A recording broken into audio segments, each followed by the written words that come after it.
So we are going to have our debate today. Our topic is drawing model as the most versatile way in solving mathematics problem. So we have 5 speakers for the affirmative, and we also have 5 speakers for the negative. Okay, so each speaker is given a chance to talk.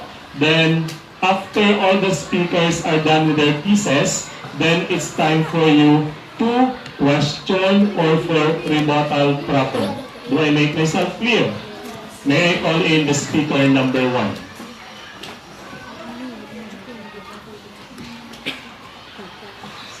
Good morning, everyone.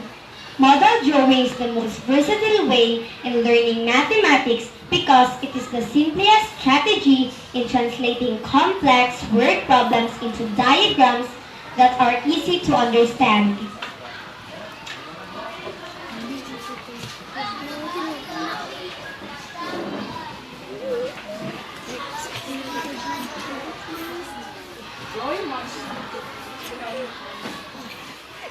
Drawing model is just like a pictorial way of solving since it requires graphs to answer a question and in addition.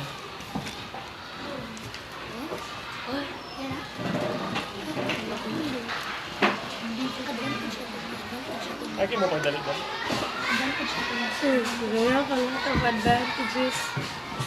It is important to note that many kids learn from problem of learning science. Most students enjoy visual effects. There are numerous approaches to solving math problems. Model drawing is the first one that we have introduced because we feel that it has the greatest impact in building children's confidence in dealing with math problems.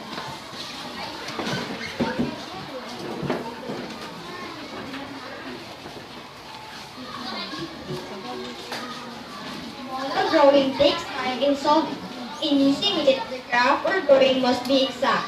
Some students are used to it, but some are still confused, so they use the abstract way of solving it.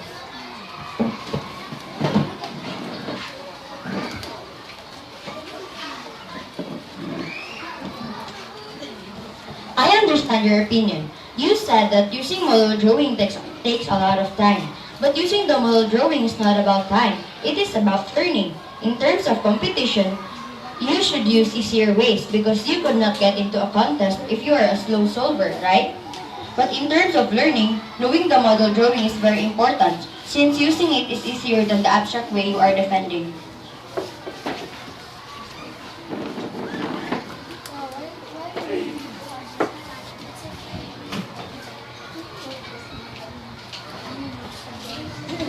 Drawing model is not very accurate. It needs to be drawn in a scale and the drawing needs to be exact or else the person might not understand the equation you are trying to express.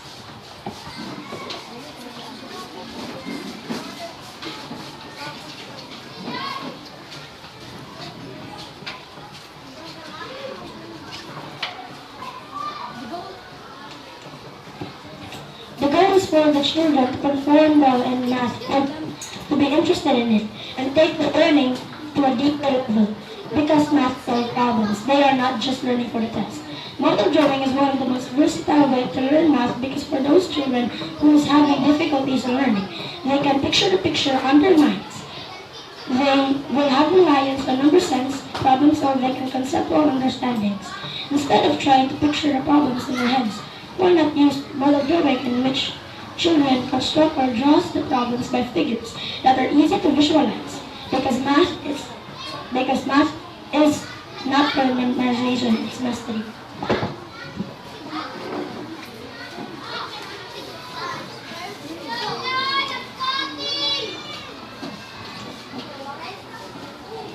The drawing model can't really support much when it comes to many large and complex problems.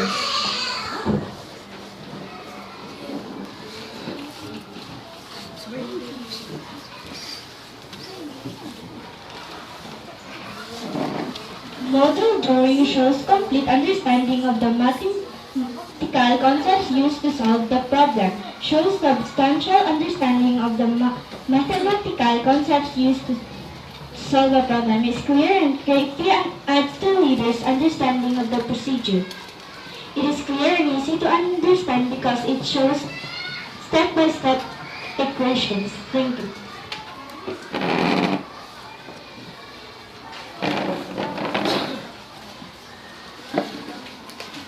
You jot down notes.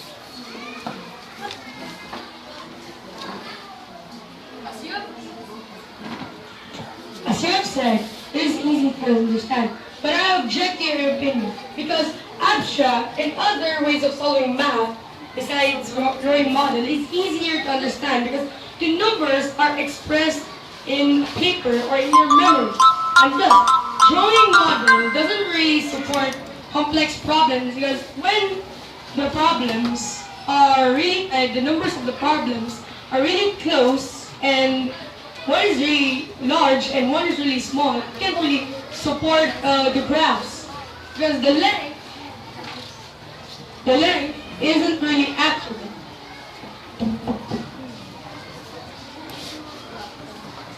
Okay, it's time for you now to rebut the points, the views of the speakers. Start now. Who would like to start?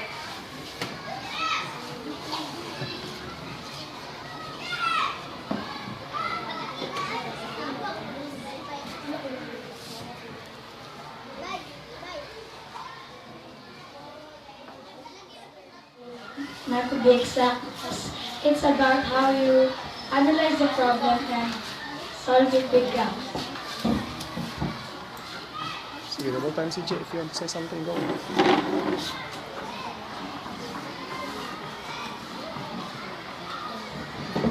Well, as you have said, it doesn't have to be exact.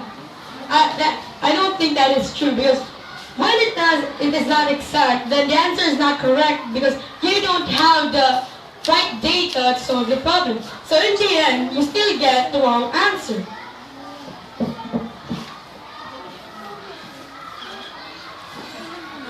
Wala naman.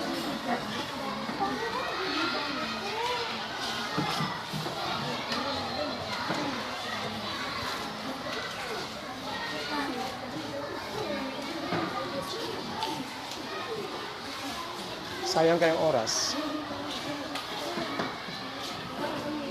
So wala na mo sulti. Exact. In talking about measurements, it doesn't need to be exact because you will just visualize it.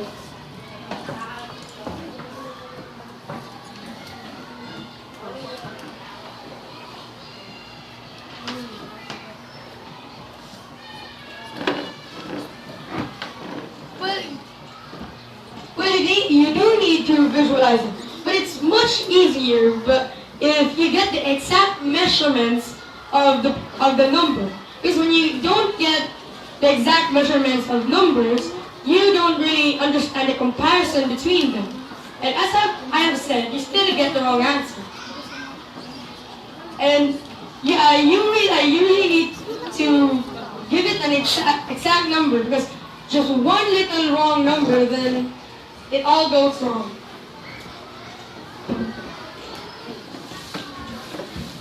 Then you need to master this measurement because in math, it's not about memorization measurements, it's all about the mastery of how you deal with the problem.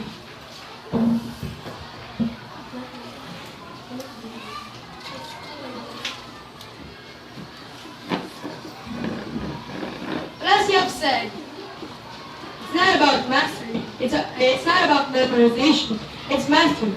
Well, actually, memorization is really important because memorization is wherein you get knowledge on how to solve a problem. So by memorizing, you're mastering the problem that is given. So memorization is pretty important because memorization is part of masterization. It's a step to masterization of a problem.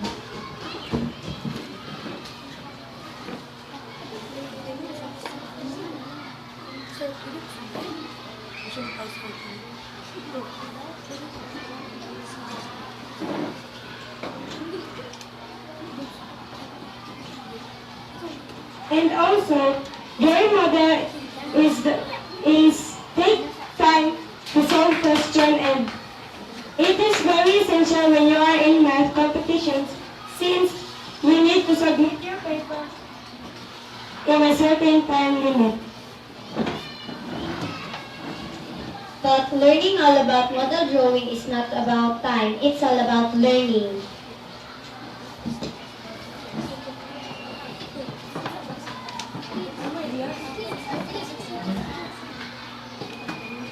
As you said a while ago, when one number is wrong, the answer goes wrong. In abstract too, when one number goes wrong, the answer goes wrong.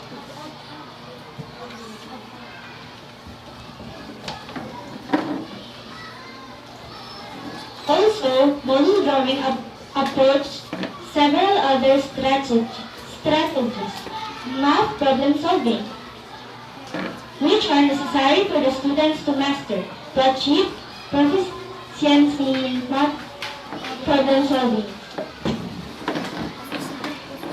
As you have said, in abstract, it is still the same. When you get the wrong details, you get the wrong answer. But in abstract, it's easier to see the wrong answer than in drawing model, because in abstract you really see the numbers and their value. But in drawing model, you just see graphs and in abstract you really solve the number, like in minus, to get another answer. And plus, drawing model doesn't really support numbers, because abstract supports all numbers.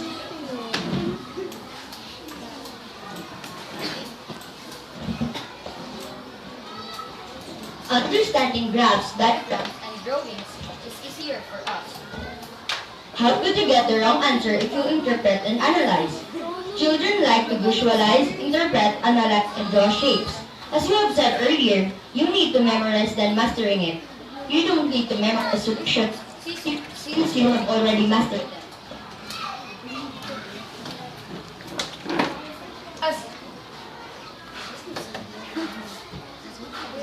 As we said, it's not about by mastering it. You don't need to memorize it. But memorization is an important role in mastering. Without memorization, mastering is nothing.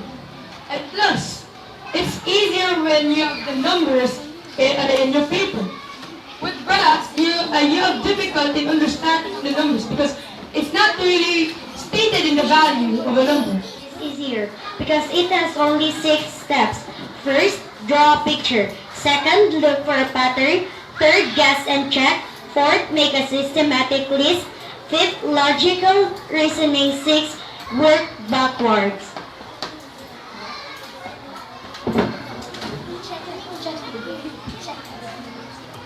Drawing model is not accurate because it takes up time in drawing, and it is also time consuming since you have to draw.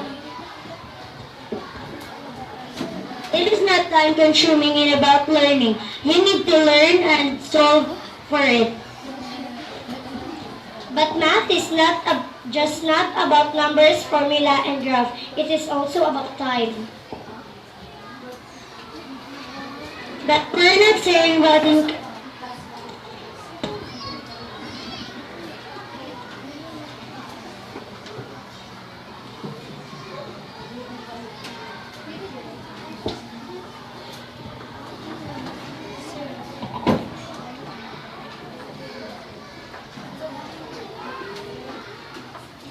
your views and opinions as to what are the advantages and on this side the disadvantages of the model drawing or drawing model. Okay, so you have mentioned your ideas as to when it comes to model drawing, it takes time. That's according to the negative. While the affirmative said that learning mathematics, solving problems is not all about time. It's all about learning. It's all about mastery. Let me cite also the advantages of the model drawing. When we say model drawing, you are going to construct, you are going to translate the word problems into models, into blocks. However, using those blocks, you will be guided as to how to obtain or how to arrive with the final answer. Did you get me? Okay. So in other words, the counter of this negative, they are saying also about the abstract. And the affirmative also mentioned about the different strategies in solving math problems, like logical reasoning, make a systematic listing. Those are out of the model drawing. Those are not parts of the model drawing, but can be connected. Those are another strategies, but can also be connected to model drawing. Okay. In other words, the idea is when it comes to solving mathematics problems, when it comes to strategies in solving math word problems, we can use the line, no size fits all. What do you mean by that? What do I mean by that? What do you understand by that? No size fits all. Which means that every math problem is unique.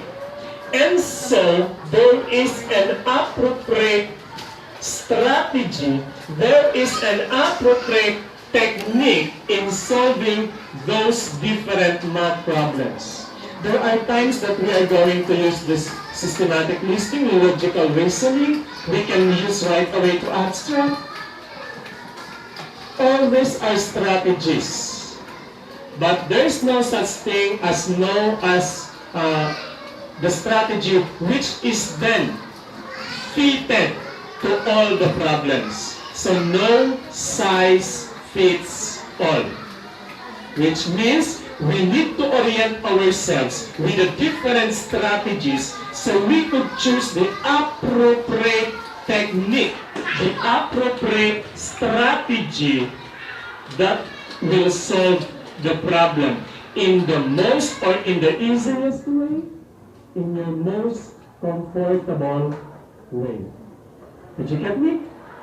Okay. So with all the strategies in solving problems, we have to get or we have to orient ourselves to those in order for us to have variations, in order for us to have choices for an easy way of arriving the final answer. So with that, I would like to congratulate everyone for raising their views and opinions. Can we clap our hands?